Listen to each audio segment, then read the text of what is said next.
نحمده ونصلي ونسلم على رسوله الكريم اما بعد بسم الله الرحمن الرحيم اللهم صل على سيدنا ومولانا محمد وعلى آله وصحبه اجمعین۔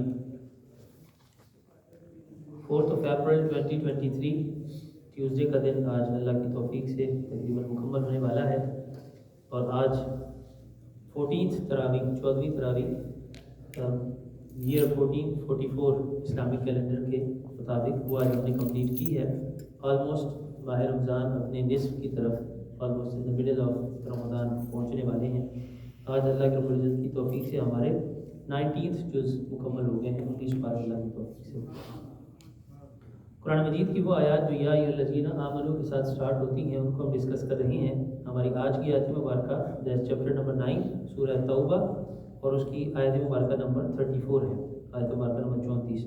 آیت مبارکہ ہے اللہ رب العزت نے ارشاد فرمایا یا ایھا الذین آمنوا ان کثیرا من الاحبار والرهبان لیأکلون اموال الناس بالباطل ویصدون عن سبیل اللہ والذین یکنزون الذهب والفضة ولا ينفقونها في سبيل الله فبشرهم بعذاب أليم۔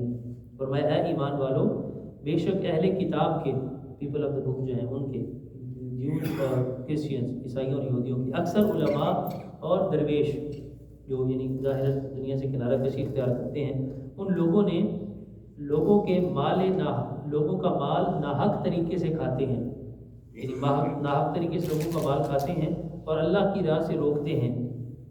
اور جو لوگ سونا اور چاندی کا ذخیرہ کرتے ہیں اور اسے اللہ کی راہ میں خرچ نہیں کرتے تو انہیں دردناک عذاب کی خبر سنا دیں۔ یہ ترجمہ ہے اس آیت مبارکہ کا۔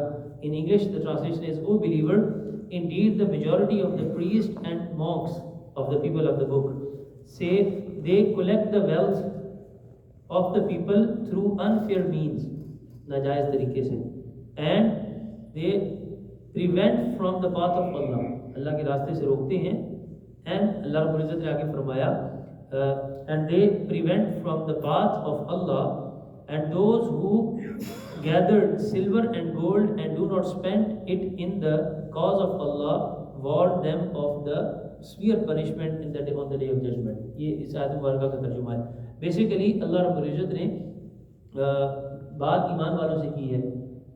اللہ رب العزت از ایڈریسنگ دا بلیورز، لیکن پاسٹ ہسٹری میں جو اہل کتاب تھے، the people of the book which already have the revealed religion، Christianity is a revealed religion، Judaism is a revealed religion، یعنی دونوں عیسائیت اور یہودیت اللہ کی طرف سے آسمانی مذاہب ہیں جو اتارے گئے ہیں، الوہی مذاہب ہیں جو آسمان کی طرف سے اللہ نے اتارے وحی کے ذریعے۔ بعد میں اس کی چینجنگ ہوگی but they are revealed from Allah almighty, Allah کی طرف سے۔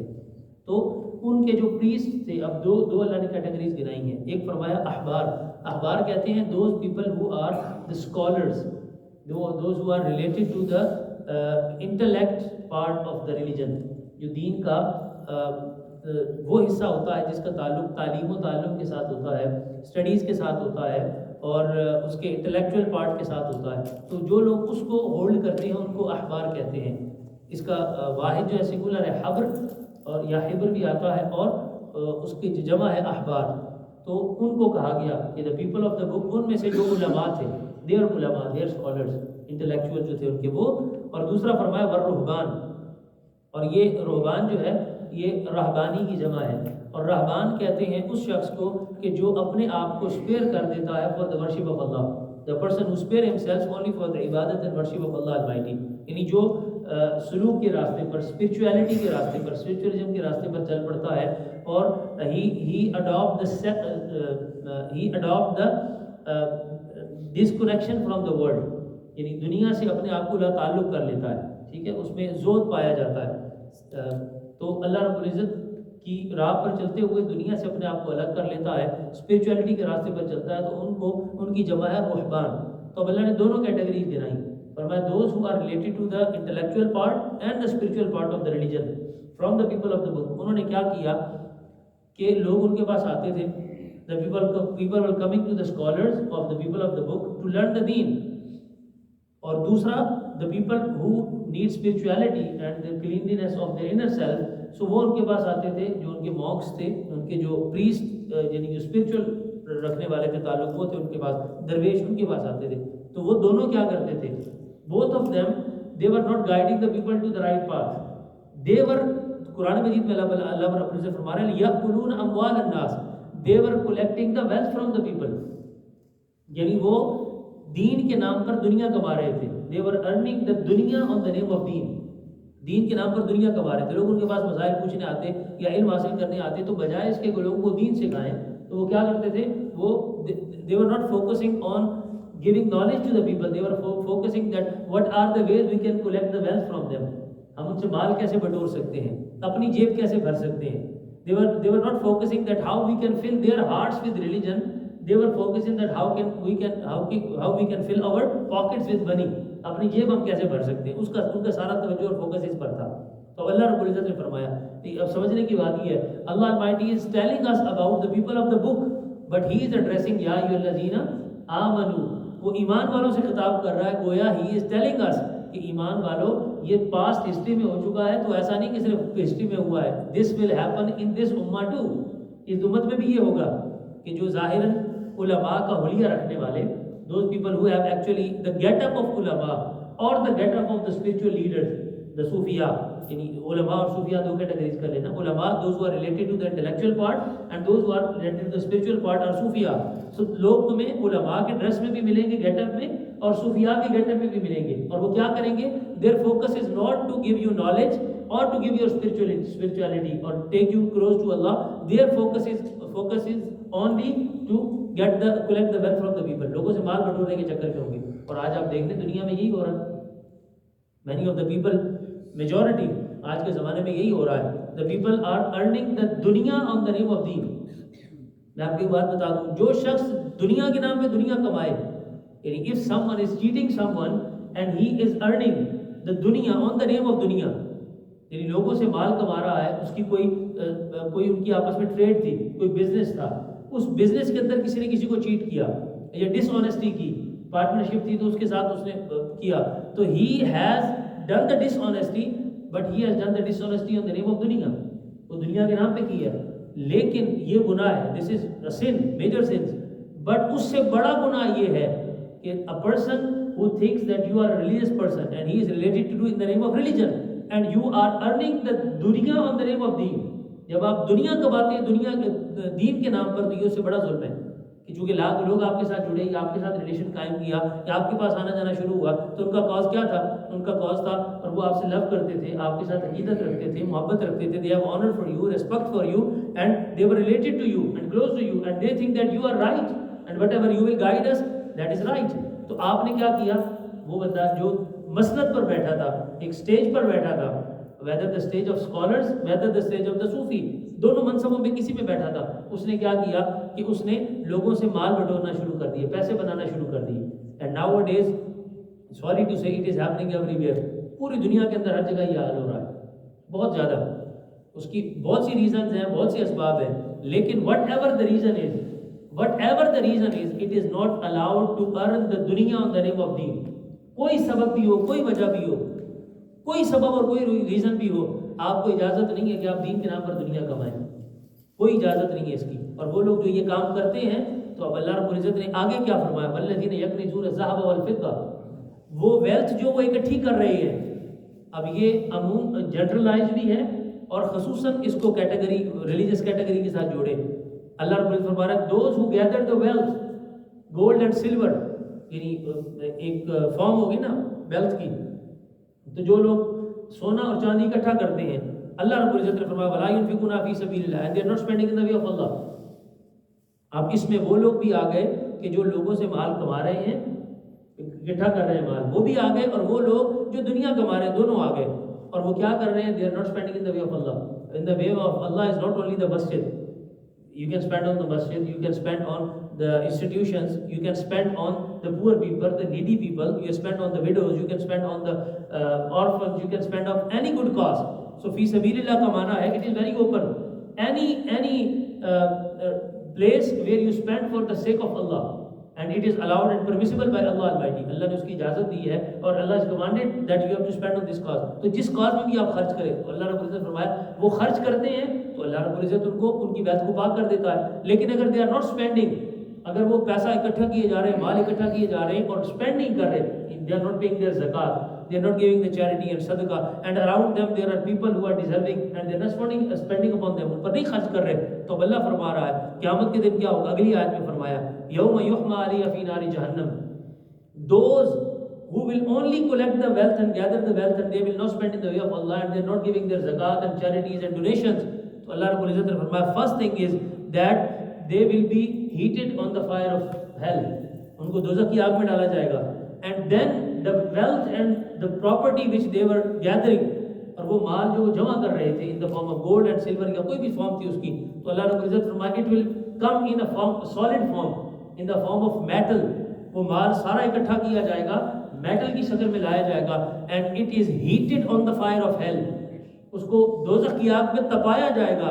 اور پھر فرمایا فَتُقْوَى بِهَا جِبَاهُمْ وَجُنُوبُهُمْ وَظُهُورُهُمْ, and it will be جو برانڈڈ, یعنی وہ جو ہیٹڈ ہوگا نا میٹل, فرمایا اس کے ذریعے اس کی پیشانی پر فور ہیڈ پہ لگایا جائے گا, اس کی بیک پہ لگایا جائے گا, اس کی سائڈوں پہ لگایا جائے گا, یعنی پورے جسم کو اس ہیٹڈ میٹل کے ساتھ اس کو انسان کو تکلیف دی جائے گی اور عذاب دیا جائے گا. اور اللہ رب العزت فرمایا وہاں کہا جائے گا ھذا ما کنزتم لانفسکم, دس از the wealth which you are collecting for yourself. یہ وہ مال جو تم اپنے لیے اکٹھا کرتے تھے. تمہارے ارد گرد, تمہارے قریب لوگ ضرورت مند تھے. The people were dying because of hunger. The people don't have the clean water to drink. There were so many orphans around you. There were so many homeless around you. There were so many people which were in need. And you have only created your bank balance and you are a billionaire of the time, and you are only focusing to get more and more properties and more businesses, and you are not spending on the needy people. آپ کے سامنے لوگ تھے لیکن آپ ان کی دھیان نہیں کرتے تھے. One of the purposes of fasting, یعنی روزے کے مقاصد میں سے ایک مقصد یہ ہے that Allah Almighty put us in this situation for 29 and 30 days, that Allah keep us hungry all day, Allah keep us thirsty all day. اللہ ہمیں بھوکا اور پیاسا رکھتا ہے. why? so we can feel the pain of those who are hungry, we can feel the pain of those who are thirsty, جن کے پاس پینے کے لیے پانی نہیں, کھانے کے لیے روٹی نہیں ہے. ہم ان کی تکلیف کو فیل کریں, because when we will feel the hunger, then we will be able to help them. It will be easy for us to help them because we already have practiced and felt that pain. ہم وہ فیل محسوس کر چکے ہوں گے. تو one of the reason of fasting is کہ اللہ ہمیں اس تکلیف سے گزار رہا ہے. چند حدیث میں عرض کر دوں حضور صلی اللہ علیہ وسلم کی اس حوالے سے. آقا علیہ السلام نے ارشاد فرمایا کہ جو لوگ اللہ کی نام میں مال خرچ نہیں کرتے, those who are not spending in the way of Allah, رسول علیہ السلام said that if a person earns the wealth from the halal sources, حلال مین سے اس نے مال کمایا, but he is not paying the zakat, وہ زکات ادا نہیں کر رہا, تو آقا علیہ السلام نے فرمایا that wealth is not clean and pure, وہ پاک نہیں ہے. فرمایا جب اس مال کی زکات دے دی جائے گی, فرمایا حسنوا اموالکم بالزکات, if you want your halal wealth to be pure and clean, then give the zakat from it, اس میں سے زکات دو. کہ اگر حلال مال جو تم نے حلال ذریعے سے کمایا ہے صرف اکٹھا کرتے رہے اور زکات نہ دی, تو حلال ہونے کے باوجود بھی وہ پاک اور کلین نہیں ہوگا. and it will become a source of destruction for you on the day of judgment. قیامت کے دن ہلاکت کا باعث بنے گا.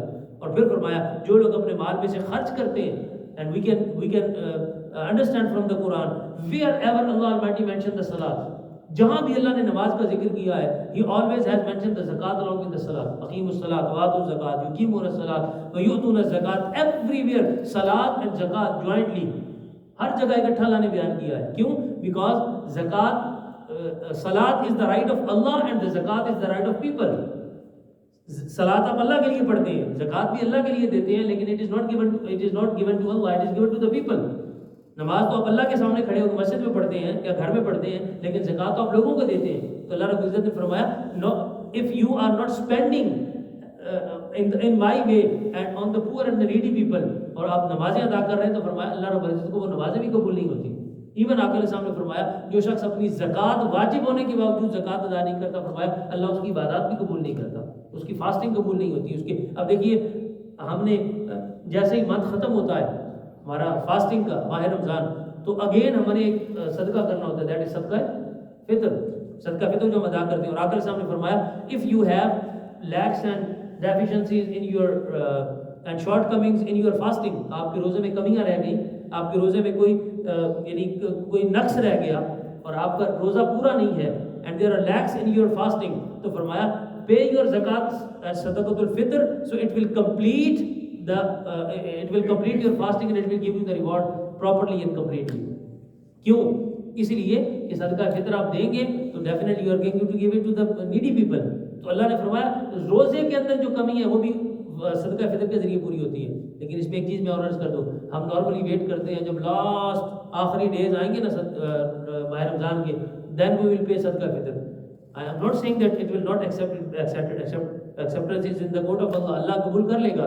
But if you want to help someone, give the صدقہ فطر in the starting of Ramadan. جب آپ نے دینا ہی ہے تو پہلے شروع میں دے دیں, اور at least if you are making it a delay, at least pay it in the second Ashraf. Why? The reason of the صدقہ فطر is that those who don't have the resources, they can also enjoy the celebration of Eid. They can also be the part of the happiness and the joy of Eid. اور اگر آپ آخری دن ادا کر رہے ہیں, اس دن وہ کیا کریں گے؟ How can they buy their clothes and how can they get anything for their Eid? تو Allah Almighty want them to be the part of Eid and the celebration of Eid. اس لیے فرمایا پہلے ادا کر دیں. اللہ رب العزت نے یہاں یہ جو آیات بیان کی ہیں, اس میں واضح طور پہ کلیئرلی اللہ رب العزت نے یہ بات کنسپٹ ہمارے سامنے رکھ دی ہے. ایک پہلی ایڈوائس میں آج کر دوں, فرسٹ ایڈوائس میں آپ کو عرض کر دوں.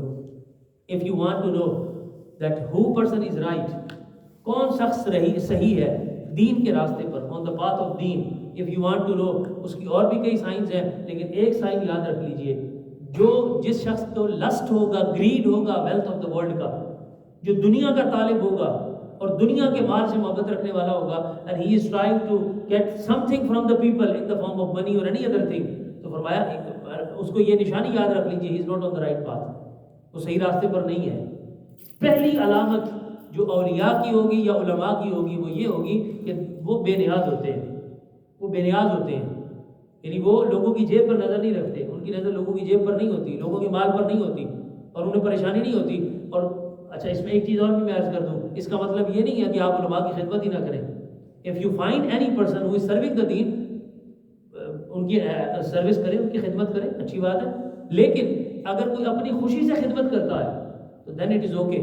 But if a person is demanding from you, یعنی کوئی کسی شخص کو آج کل جیسے تماشا بنا ہوا ہے نا, ذرا سا کچھ ہو جائے جی تو وہ ایک بکرا لگے گا, تو اس کے لیے اتنے پیسے چاہیے ہوں گے, اور ایک مرغہ دینا پڑے گا, اور یہ دینا پڑے گا, اور وہ, یعنی یہ جو عامل, معاذ اللہ تصوف کے نام پہ یہ جو عامل اور عاملوں کا کاروبار شروع ہو گیا ہے, ہر کسی میں جن گھسا دیے ہیں, ہر گھر میں انہوں نے جادو گھسا دیا ہے, ہر جگہ پہ تماشا بنا دیا انہوں نے, ایک ایسا یعنی پورے دین کا حلیہ بگاڑ کے رکھ دیا ہے. تو ایسے لوگوں سے اپنے آپ کو بچائیں. Protect your self from these kinds of the fake scholars and these kind of fake people, ان سے اپنے آپ کو بچائیں. جو شخص اس طرح کی کوئی ڈیمانڈ کرتا ہے وہ جھوٹا ہے, کذاب ہے, وہ جھوٹا ہے, کذاب ہے, he is a liar. اس طرح کی کوئی چیز آقا علیہ السلام کے حیات مبارکہ میں ایسا کبھی بھی نہیں ہوا. ٹھیک ہے, جن بھی ہوتے ہیں, باقی چیزیں ہوتی ہیں, لیکن ایسا نہیں ہوتا کہ بس ہر چیز اسی میں آپ تماشا بنا دیں اور اس کے ساتھ چلا دیں. اور پھر جس نے خدمت کرنی ہوگی وہ اللہ کی اذن سے دم کر دے گا, آپ کے لیے دعا کر دے گا, اور وہ ان چیزوں میں نہیں پڑے گا کہ مجھے یہ لا کر دے گا اور یہ ڈیمانڈ کرے گا اور وہ ڈیمانڈ. جو شخص ڈیمانڈنگ ہو اس طرح کے میٹرز میں, یاد رکھیں وہ صحیح راستے پر نہیں ہے. اپنے آپ کو بچائیں. اور خصوصاً ہمارے یہ لوگ جو یو ایس اے میں رہتے ہیں اور اس طرح کے ویسٹرن کنٹریز میں رہتے ہیں, ان کو پتہ ہوتا ہے کہ ان لوگوں کے پاس مال ہے, ماشاءاللہ ڈالرز ہیں, یا کینیڈا وغیرہ میں لوگ ہوتے ہیں, یا ادھر یورپ وغیرہ میں ہوتے ہیں تو یوروز ہوتے ہیں, تو ان کو لوگوں کو پتہ ہوتا ہے کہ ان کے پاس مال تو اچھا ہے, بس کچھ بھی ان کو بتا دو تو یہ تو عمل کر دیں گے, یہ ہمارا اتنا ہے اور اس کے لیے یہ لگے گا اور یہ لگے گا. اور ہم لوگ کیا کرتے ہیں, کم علمی کی وجہ سے خود قرآن نہیں پڑھتے, اور جو علماء ہیں, جو دیندار ہیں, جو دین کو سمجھنے والے ہیں, ان کے پاس نہیں جاتے. اس قسم کے جاہل اور بیوقوف لوگوں کے ہتھے چڑھ کے اپنا پیسہ بھی برباد کرتے ہیں, اپنا وقت بھی برباد کرتے ہیں. تو خصوصاً اس چیز سے اپنے آپ کو اوائڈ کریں, بچائیں اپنے آپ کو. ہاں, اگر آپ کو اسکالرز نظر آتے ہیں, علماء نظر آتے ہیں جو صحیح معنوں میں اللہ کے دین کی خدمت کر رہے ہیں, آپ ان کی سروس کریں, خدمت کریں. اس پر میں صرف حدیث بیان کر کے بات ختم کرتا ہوں. سیدنا عمر بن خطاب رضی اللہ تعالیٰ عنہ, آپ ایک دن تشریف فرما تھے تو حضور صلی اللہ علیہ وسلم he got something from somewhere, آپ کے پاس کچھ مال آیا کہیں سے, تو آپ نے سیدنا عمر بن خطاب رضی اللہ عنہ کو بلایا and said that take it, عمر اس کو لے لو. تو اب سیدنا عمر رضی اللہ تعالیٰ عنہ, so رسول اللہ صلی اللہ علیہ وسلم know their condition, حضور کی حالات جانتے تھے, because when they accepted Islam they have so much wealth and property, but when they accepted Islam and come in the service of Rasulullah, so they spend everything for the sake of Allah, اللہ کے نام میں سب کچھ قربان کر دیا, and hand to mouth ان کی زندگیاں گزرتی تھی, even when they were the caliphs of the time, اس وقت بھی ان کا یہ حال تھا. سیدنا عمر بن خطاب رضی اللہ تعالیٰ عنہ he need the money, پھر آپ نے کیا کہا, آپ نے عرض کیا رسول اللہ آپ کی محبت ہے, آپ نے شفقت فرمائی کہ لیکن کوئی اور مجھ سے زیادہ ڈیزرونگ ہے تو اس کو دے دیں. If someone is more deserving than me, you can give it to that person. I don't need the money. حضور صلی اللہ علیہ وسلم مسکرا پڑے اور مسکرا کے تو آپ نے ان کے کندھے پہ ہاتھ رکھا اور فرمایا اگر بغیر لسٹ اور گریڈ کے، وداؤٹ لسٹ اور گریڈ، بغیر ہرس اور طمع کے اگر تمہیں اللہ کی طرف سے کچھ مل رہا ہو تو وہ لے لیا کرو، وہ اللہ کی طرف سے ہوتا ہے۔ یعنی آقا علیہ السلام نے دروازہ بند نہیں کیا کہ آپ لے نہیں سکتے، ہاں اگر آپ کے پاس لالچ نہیں ہے، ہرس نہیں ہے، طمع نہیں ہے، اور ویسے لوگ آپ کے ساتھ محبت کرتے ہیں، خدمت کرتے ہیں، یا کوئی بزرگ آپ کو نظر آتا ہے ان کی خدمت کرتے ہیں، ایز اے تحفہ، ایز اے گفٹ آپ ان کو دیتے ہیں، تو آقا علیہ السلام نے یہ دروازہ اوپن کیا، کھلا رکھا ہے۔ آقا علیہ السلام نے فرمایا، اور ایک خوبصورت جملہ جس پر میں بزرگوں کی یعنی پوری زندگی کا نچوڑ ہے، بہت خوبصورت بات وہ کرتے ہیں، انہوں نے کہا 3 اصول ہیں اللہ والوں کے نا، یہ جو اللہ والے ہوتے ہیں ان کے 3 اصول ہوتے ہیں۔ پہلا اصول ہے وہ کہتے ہیں لا طمع، طمع کہتے ہیں لالچ کو، لسٹ اور گریڈ کو۔ وہ فرماتے ہیں مال کی طمع نہ رکھو، لالچ نہ رکھو، ٹھیک ہے، لیکن لالچ کے بغیر، طمع کے بغیر اگر اللہ کی طرف سے کچھ مل رہا ہو ولا منع، تو پھر منع بھی نہ کرو، پھر وہ لے لو۔ اور پھر اگلا اصول اسے بھی پیارا ہے، وہ کہتے ہیں اگر لے لو تو ولا جمع، پھر جمع نہ کرو، پھر اس کو بھی خرچ کر دو۔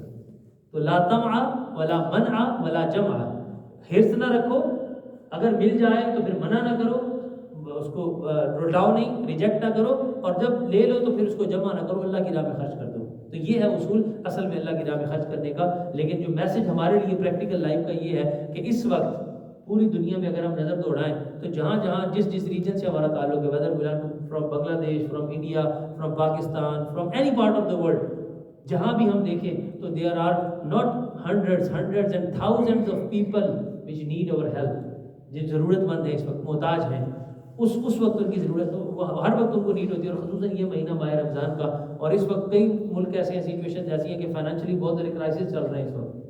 تو کوشش کریں کہ آپ کے جہاں جہاں ریلیشنز ہیں، آپ کی فیملیز وہاں رہتی ہیں، آپ کے ریلیٹیوز وہاں رہتے ہیں، ان پر خرچ کریں، ان پر سپینڈ کریں، ان کی مدد کریں، ان کی ہیلپ کریں۔ اس مہینے میں تو ویسے ہی ریوارڈ بہت زیادہ ہے، 70 ٹائمز مور ریوارڈ ہو جاتا ہے ماہ رمضان میں خرچ کرنے کا۔ تو کوشش کریں کہ ان کی ہیلپ کریں، ان کی ضرورت کو پوری کریں۔ اور ہمارے ہاں ایک چیز جو بطور نصیحت میں ختم کر چکا تھا بات، لیکن نصیحت کے طور پہ یہ بات یاد رکھی، یہ بہت امپورٹنٹ ہے۔ ہم نارملی کیا کرتے ہیں کہ ہمارے جو کلوز ریلیٹیوز ہوتے ہیں وہ ڈیزرونگ ہوتے ہیں، ہم انہیں چھوڑ کر باہر خرچ کرتے رہتے ہیں۔ کئی دفعہ ایسا ہوتا ہے، ہمارے کلوز ریلیٹیوز ہوں گے، ہو سکتا ہے ہمارا بھائی ہو، کوئی ہماری بہن ہو، سسٹر، ہمارا بردر بھی ہو سکتا ہے، کوئی کزن ہو سکتا ہے، ہمارے انکل ہو سکتے ہیں پیٹرنل یا میٹرنل، یا ہماری آنٹ ہو سکتی ہیں میٹرنل یا پیٹرنل، وہ ہو سکتی ہیں، ضرورت مند ہے، محتاج ہے، کسی جگہ رہ رہے ہیں، ہم کیا کرتے ہیں، ہم اپنے رشتہ داروں کو نہیں دیتے، باہر دیں گے۔ یاد رکھیے آقا علیہ السلام نے فرمایا وہ صدقہ کہ آپ کے اپنے ضرورت، اپنے آپ کے ریلیٹیو ضرورت مند ہے اور آپ باہر خرچ کر رہے ہیں، اللہ کی بارگاہ میں وہ قبول ہی نہیں ہوتا، کیونکہ باہر آپ نے خرچ کیا، وہ آپ کا رائٹ نہیں، وہ آپ کا رسپانسبلٹی نہیں تھی، لیکن عزیز و اقارب آپ کا رائٹ تھے۔ تو first of all find those who are in your close family, اور ضرورت مند ہے، پہلے ان پر خرچ کریں، ان کی ضروریات کو پورا کریں، تاکہ ان کو باہر کسی کے ہاتھ نہ پھیلانے پڑے۔ تو کیا ہوتا ہے، ہم باہر خرچ کرتے رہتے ہیں اور اپنے لوگ ہمارے، اور وجہ کیا ہوتی ہے، ان کے ساتھ بنتی نہیں ہے، کسی وجہ سے کوئی اختلاف ہوگا، کوئی مسئلہ ہوگا۔ ایسا نہ کریں، جو اپنے ضرورت مند قریبی ریلیٹیوز ہیں پہلے ان پر خرچ کریں، پہلے ان کی ضروریات کو پوری کریں، پھر اللہ نے اور دیا ہے تو باہر بھی خرچ کریں، پھر اللہ اس کو اپنی بارگاہ میں قبول بھی فرمائے گا۔ اللہ کی بارگاہ میں دعا اور التجا ہے کہ ہمیں اپنی راہ میں خرچ کرنے کی اور اسپینڈ کرنے کی توفیق عطا فرمائے۔ آپ لوگوں کے اپنے سورسز ہوں تو بہت اچھی بات ہے، ادروائز الحمدللہ Minhaj welfare foundation we have so many projects about the orphans. We have orphan house in Lahore and we have alhamdulillah orphan village ایک پورا بن رہا ہے بہت بڑا for 5000 students انشاءاللہ، orphan ان کا بن رہا ہے۔ اس کے علاوہ کلین واٹر کے پروجیکٹس ہیں بہت سے، ہم ڈیٹیلز باہر اس سلائڈ پہ بھی ہیں، باہر بھی موجود ہیں، تو آپ سے گزارش ہے کہ آپ اگر اس میں کنٹریبیوٹ کرنا چاہیں تو انشاءاللہ you can contribute online, cheques کے ذریعے، کیش کے ذریعے، جو بھی ہو، تو آپ اس میں بھی اپنا شیئر ڈال سکتے ہیں۔ اللہ سب کو اپنی راہ میں خرچ کرنے کی توفیق عطا فرمائے۔ الحمدللہ رب العالمین، والصلاة والسلام على سيدنا محمد وآله وصحبه أجمعين۔ ربنا آتنا في الدنيا حسنة وفي الآخرة حسنة وقنا عذاب النار، اللهم اجعلنا من التوابين واجعلنا من المتطهرين واجعلنا من عبادك الصالحين، وصلى الله على حبيب سيدنا محمد وآله وصحبه أجمعين برحمتك يا أرحم الراحمين، لا إله إلا الله۔